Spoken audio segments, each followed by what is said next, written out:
आज की इस वीडियो में हम जानने वाले हैं कि हम गुड़हल के पौधे से ज़्यादा फूल कैसे पा सकते हैं। दोस्तों, गुड़हल एक ऐसा पौधा होता है जो ज़्यादा फूलों के लिए जाना जाता है। इस पे बहुत बड़े साइज़ के फूल आते हैं और बहुत सारे रंगों में इसके फूल भी आते हैं। लाल, सफ़ेद हो गया, पीला हो गया, नारंगी हो गया, बहुत सारे ऐसे कलर होते हैं जिसमें ये पौधा पाया जाता है।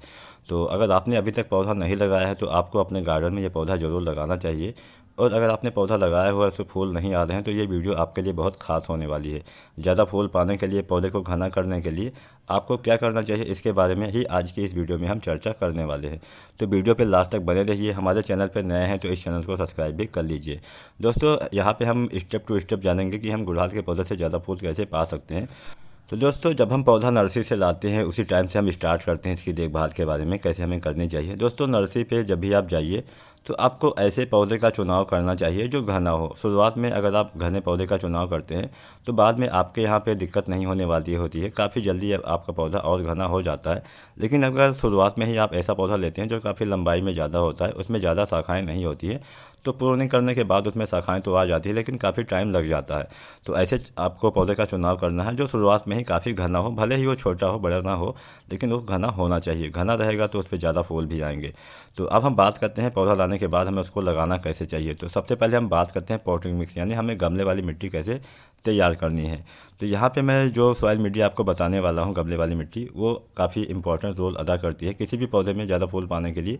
अगर आपने वो पौधा अच्छे से मिट्टी में नहीं ग्रो किया है, उसकी मिट्टी में नहीं ग्रो किया है, तो वो पौधा ज़्यादा फूल आपको नहीं दे पाएगा। तो अगर गुड़हल के पौधे की बात की जाए तो यहाँ पे आपको यूज करना है 40% सॉयल, यानी गार्डन वाली जो मिट्टी होती है वो 40% लीजिए। अगर आप खुद ही मिट्टी निकाल रहे हैं तो 2-3 जगह से मिट्टी निकालिए और ऊपरी जो सतह होती है 1-2 इंच की, वही वाली मिट्टी आपको लेनी है। अगर आप मार्केट से मिट्टी ले रहे हैं तो कोई भी मिट्टी हो वो चल जाएगी।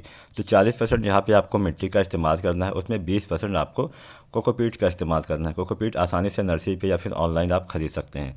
इसके अलावा 10% आप इसमें रेत मिला दीजिए, जो सैंड होती है, नदी वाली सैंड, या फिर जो घर में सैंड यूज होती है उसका भी इस्तेमाल आप कर सकते हैं। तो 40% मिट्टी लीजिए, 20% कोकोपीट लीजिए, उसमें 10% सैंड और 30% आपको इसमें कोई भी कंपोस्ट खाद मिला देनी है। इसके अलावा दोस्तों, जब भी आप गमले वाली मिट्टी तैयार करिए तो उसमें आपको थोड़ी सी मात्रा में जो बोन मील होता है, हड्डी चूरा, उसको भी इस्तेमाल करना है। इसके साथ में नीम केक फर्टिलाइज़र जो होता है, यानी ये जो नीम का खाद होता है, उसको भी इस्तेमाल आपको करना है, नीम खली जो आती है। तो 2-3 चम्मच आपको इसमें बोन मील डालना है और 3-4 चम्मच आपको नीम केक पाउडर डालना है। इसमें अगर आप अपना पौधा लगाते हैं तो काफ़ी अच्छी बढ़वार रहती है, पौधा अच्छे से विकास कर पाता है। तो ये तो हमने जाना कि गमले की मिट्टी हमें कैसे तैयार करती है। अब हम जानते हैं कि गमला हमें कैसे चुनना है।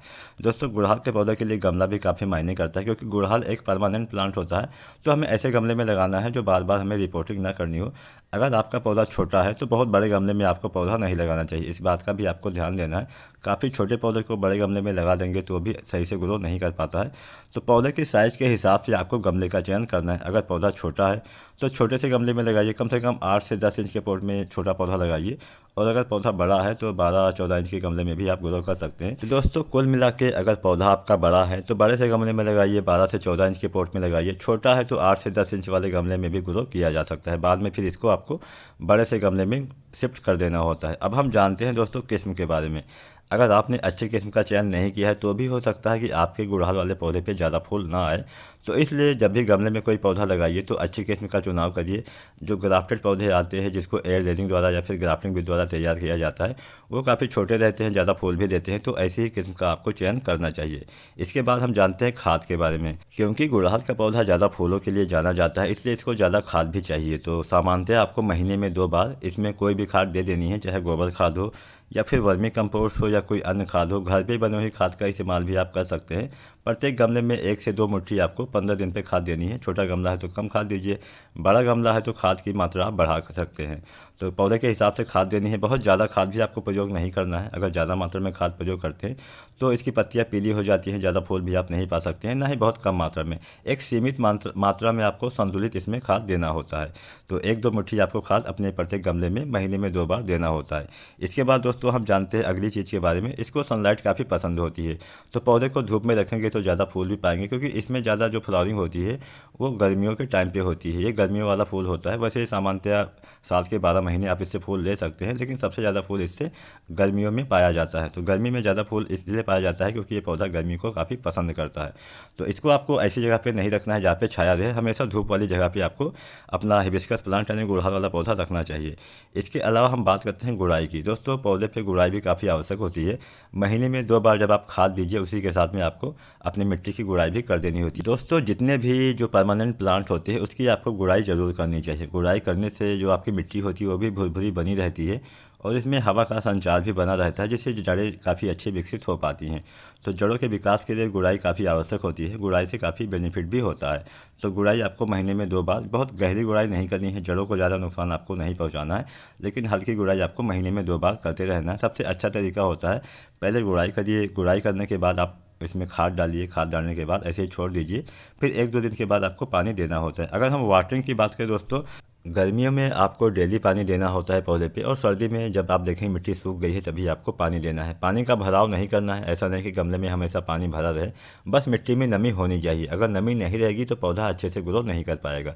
तो जब भी आप पानी किसी भी पौधे में दीजिए, चाहे गुड़हल हो, गुलाब हो या अन्य कोई प्लांट हो, तो देखिए मिट्टी में नमी है या नहीं। अगर नमी है तो पानी मत दीजिए, नमी नहीं है तो पानी आपको देना होता है। पानी देने का दोस्तों कोई निश्चित टाइम नहीं होता है, जब भी आप देखिए नमी ना हो तभी आपको देना होता है। हाँ, पानी देने का समय ज़रूर होता है, सुबह या शाम को आपको पानी देना चाहिए। शाम को पानी देना सबसे बेहतर होता है। तो शाम को जब भी दिन ढल जाए उसके बाद में आपको अपने पौधे पे पानी देना होता है। कुछ अन्य खादें भी होती है जिसके माध्यम से आप अपने पौधे पे ज़्यादा फूल पा सकते हैं। जैसे सरसों की खली हो गई। सरसों की खली में जो होता है नाइट्रोजन होता है, फास्फोरस और पोटास अच्छी मात्रा में पाया जाता है, जो हर प्लांट के लिए बेहतर होता है। तो सरसों की खली का भी इस्तेमाल आपको महीने में 2 बार करना है। गोबर खाद भी डालिए, सरसों की खली डालिए। इसके अलावा बोन मील आप महीने में 1 बार डालिए। तो इन सब खादों के प्रयोग से आप अपने गुड़हल वाले पौधे पे ज़्यादा फूल पा सकते हैं। तो हमेशा अच्छी किस्म का चुनाव करिए, अच्छे से गमले में पौधे को लगाइए, समय से पानी दीजिए, समय से खाद दीजिए। इसके अलावा दोस्तों प्रूनिंग भी काफ़ी इंपॉर्टेंट रोल अदा करती है। अगर पौधे की कटाई छटाई नहीं होती है तो भी इस पर ज़्यादा फूल नहीं आते हैं। तो पौधे के अच्छे विकास के लिए कटाई छटाई भी आपको समय समय पर करते रहना होता है। अगर आपको आज की हमारी ये वीडियो पसंद आई हो दोस्तों तो लाइक करिए। कोई सवाल हो तो नीचे कमेंट बॉक्स में आप पूछ सकते हैं और मैं उसका रिप्लाई ज़रूर करूँगा। वीडियो देखने के लिए आपका बहुत बहुत धन्यवाद। जय हिंद, वंदे मातरम।